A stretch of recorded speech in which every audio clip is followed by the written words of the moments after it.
Gold trusted gold buyers మీరు తాకట్టు పెట్టిన బంగారాన్ని విడిపించి ఈ రోజు ఉన్న మార్కెట్ ధరకు కొనబడను.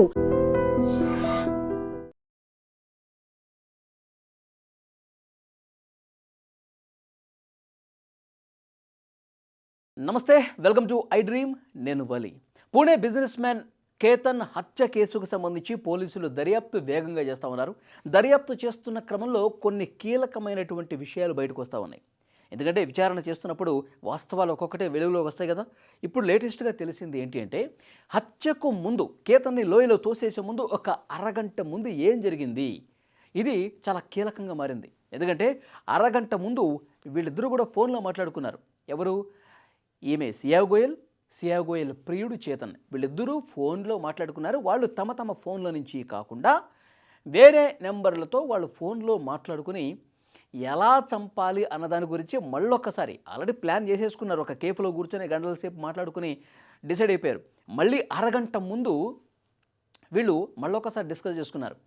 ఇది కానీ మనం కరెక్ట్గా చేయకపోతే మన బతుకు బస్ స్టాండ్ అయిపోద్ది. కాబట్టి చాలా క్లియర్గా పకడ్బందీగా కేతన్ ఒక్కసారి మనం తోస్తే ఇంకా అతను చనిపోయే ఉండాలి. లేదు ఏమాత్రం మిస్టేక్ జరిగినా, ఏమాత్రం నువ్వు తొయ్యలేకపోయినా, నీ అటెంప్ట్ అతనికి తెలిసినా మొత్తం మన కథ మొత్తం బయటకు వస్తుంది. మనం జైలు పాలైపోతాం. అతను ఒకవేళ పడిపోయి బతికినా సరే మనకి ఇబ్బంది అవుతుంది. కాబట్టి మనం చాలా జాగ్రత్తగా ఎత్తైన ప్రాంతం ఎక్కడ ఉంది అక్కడి వరకు నువ్వు తీసుకెళ్ళాలి. ఎత్తైన ప్రాంతం దగ్గరికి తీసుకెళ్ళి ఆ లోయ దగ్గర అక్కడ అక్కడ అక్కడ ఫొటోస్ బాగా వస్తాయి, అక్కడ సీనరీ బాగుంటుంది, ఇక్కడ నిలబడితే చాలా అద్భుతంగా ఉంటుందని చెప్పి ఏదో ఒకటి నువ్వు నమ్మిస్తావో ఇంకోటి చేస్తావో చేసి అక్కడ ఆ కరెక్ట్ ఆ పాయింట్ వ్యూ పాయింట్ దగ్గరికి తీసుకెళ్ళి నిలబెట్టి అప్పుడు నాకు సంకేతం ఇవ్వు. అప్పుడు ఏమైనా సంకేతం ఇవ్వాలంటే ముందే వీళ్ళు మాట్లాడుకున్నారు. ఏం మాట్లాడుకున్నారు? అతను కరెక్ట్గా ఆ అంచు వరకు తీసుకెళ్ళిన తర్వాత నువ్వు షూ సరి చేసుకుంటున్నట్టు, లేకపోతే నేల మీద కూర్చొని వాటర్ తాగుతున్నట్టు ఇట్లా నాకు ఒక ఇండికేషన్ ఇవ్వు. అప్పుడు నేను వెంటనే వచ్చేసి మన పని మనం మొదలు పెట్టేద్దాం. ఇది వాళ్ళు అనుకున్నది. ఎందుకంటే ఇప్పుడు ఒక సిగ్నల్ తెలియాలి. ఇది కరెక్టా కాదా, ఇప్పుడు ఈ టైంలో మనం తోసేయటం కరెక్టా కాదా అన్నది అటు కొంచెం దూరంగా ఉన్నటువంటి ప్రియుడి చేతనకి తెలియాలిగా. అందుకే వాళ్ళు ఒక కొండ గుర్తు ఏం పెట్టుకున్నారు, నేను ఇట్లా వంగుని నా షూసు లేస్ కట్టుకోవటము, లేకపోతే కూర్చొని వాటర్ తాగటము ఇది చేస్తా. ఇది చేసినప్పుడు నువ్వు పరుగున ఒక్కసారిగా వచ్చేసి అతన్ని తోసేయి, ఇద్దరం కలిసి తోసేద్దాం. ఇట్లా వాళ్ళు ఫోన్లో కాన్వర్జేషన్ మాట్లాడుకున్నారండి. ఆ ఇండికేషన్ కోసం చూడండి. అంటే ఒక మర్డర్ని ప్లాన్ చేయడానికి ఎంత దుర్మార్గంగా వాళ్ళు ప్లాన్ చేశారు. ఒక ప్రాణం తీయటానికి ఎంత న్యాగ్గా, ఎంత తెలివిగా మనం బిహేవ్ చేస్తున్నాం అనేది వాళ్ళ మాటలో బట్టి అర్థమవుతుంది. ఇంకొక విషయం ఏంటంటే, ఇతను ఈ ప్రియుడు ఉన్నాడు కదా చేతన్, అతను 90 కిలోమీటర్లు బైక్లో వచ్చాడండి. ఎందుకంటే ఇప్పుడు రోడ్డు మార్గంలో కారులో వచ్చాడనుకోండి, టోల్ గేట్స్ అన్నీ ఉంటాయి, అక్కడ సీసీ కెమెరాలు ఉంటాయి, కనిపెట్టేస్తాం, దొరికిపోతాం అన్న ఉద్దేశంతో అతను సీసీ కెమెరాలు లేని వైపు, టోల్ గేట్స్ ఏమీ లేని వైపు, సీసీ కెమెరాస్ కంటపడకుండా 90 కిలోమీటర్లు బైక్ మీద డ్రైవ్ చేసుకుంటూ పూణే నుంచి ఆ లోహగఢ్ కోటకి వచ్చాడు. ఇదొకటి. ఇంకొకటి, ఈ ఫోన్ కాల్స్ దొరకకుండా ఏం చేశారు వీళ్ళు, ఒరిజినల్గా వీళ్ళు మాట్లాడుకున్న గతంలో కొన్ని నెలల ముందు మాట్లాడుకున్నవి కూడా డిలీట్ చేసేశారు. వాట్సాప్ చాట్లు కావచ్చు, తర్వాత ఫోన్ రికార్డింగ్స్ కావచ్చు, 3 నెలల డేటా డిలీట్ చేసేశారంట. అంటే పోలీసులు మనల్ని పట్టుకోలేరులే, అతను చనిపోయిన తర్వాత ఇన్వెస్టిగేషన్లో ఏ చిన్న ఆధారం దొరకదులే, మనం బాగా తెలివైనటువంటి వాళ్ళం అని భావించి వాళ్ళ డేటా మొత్తం డిలీట్ చేసేసారంట. ఎంత దుర్మార్గం చూడండి.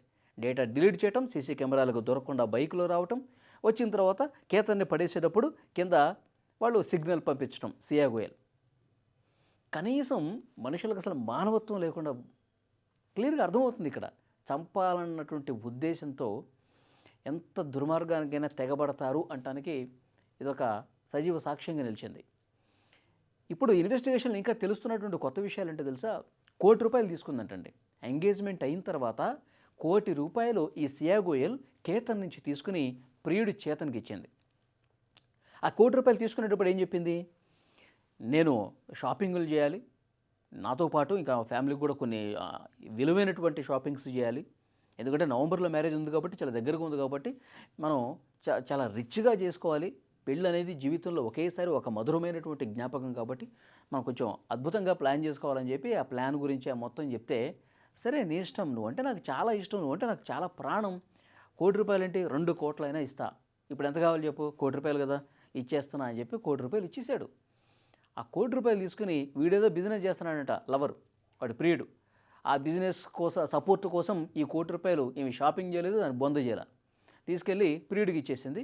వాడు ఖర్చులేవో వాడు చేసుకున్నాడు. ₹1,00,00,000 అండి, అడగగానే ₹1,00,00,000 ఇచ్చాడు.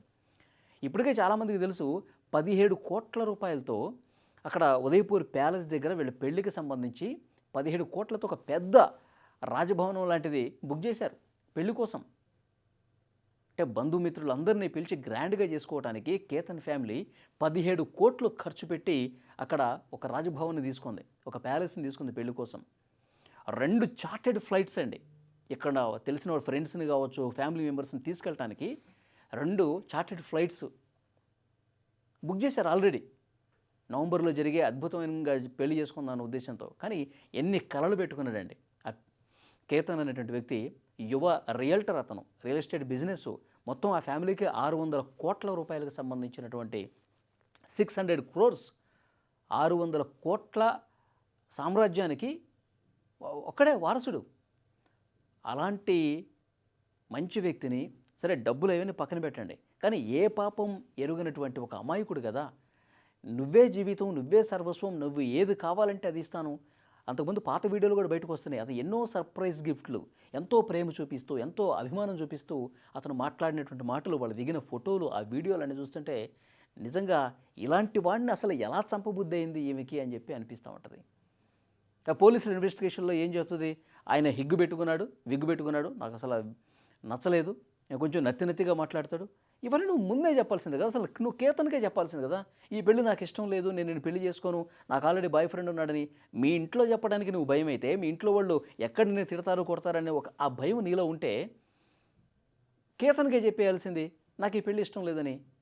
నాకు ఇంట్లో చెప్పడం కంటే కేతన్ని చంపేయటమే చాలా ఈజీ అనిపించిందని పోలీసుల ముందు చెప్తుంది. ఎంత దుర్మార్గురాలండి. సో కాబట్టి పోలీసులు చాలా సీరియస్గా ఇన్వెస్టిగేట్ చేస్తూ ఉన్నారు, అన్ని కోణాల్లో దర్యాప్తు చేస్తూ ఉన్నారు. ఈ చేతన్ అనేవాడిని అలాగే ఈ సియా గోయల్ని జీవితాంతం జైల్లో మగ్గాలి. ఎందుకంటే ఒక కుటుంబాన్ని పూర్తిగా శోకంలో ముంచేశారు. ఆ తల్లిదండ్రులు నిజంగా ఎంత బాధపడుతున్నారు, ఎంత ఏడుస్తూ ఉన్నారు. ప్రాణం పోతే తిరిగి వస్తుందా? ఈజీగా ఏదో ఒక బిస్కెట్ ప్యాకెట్ చాక్లెట్ను అట్లా ఇసిరేసినట్టుగా కేతన్ అనే ఒక అమాయకుడిని బలి తీసుకున్నారు. ఇప్పుడు సోషల్ మీడియా మొత్తం, ఎందుకంటే దేశవ్యాప్తంగా తీవ్ర చర్చనీయాంశమైంది ఈ కేసు. సో సియా గోయల్ లాంటి ఆడవాళ్ళ మానసిక పరిస్థితి ఏంటి, వాళ్ళు ఎందుకు ఇట్లా తయారవుతున్నారు, కుటుంబాలు ఎందుకు ఈ విధంగా ఉన్నాయి, మనుషుల్ని చంపే వరకు ఎందుకు వెళ్తూ ఉన్నారు, మళ్ళీ ఇలాంటి ఘటనలు జరగకుండా ఉండాలంటే ఏం చేయాలి, దీని మీద వర్కౌట్ చేయాల్సినటువంటి అవసరం ఉంది.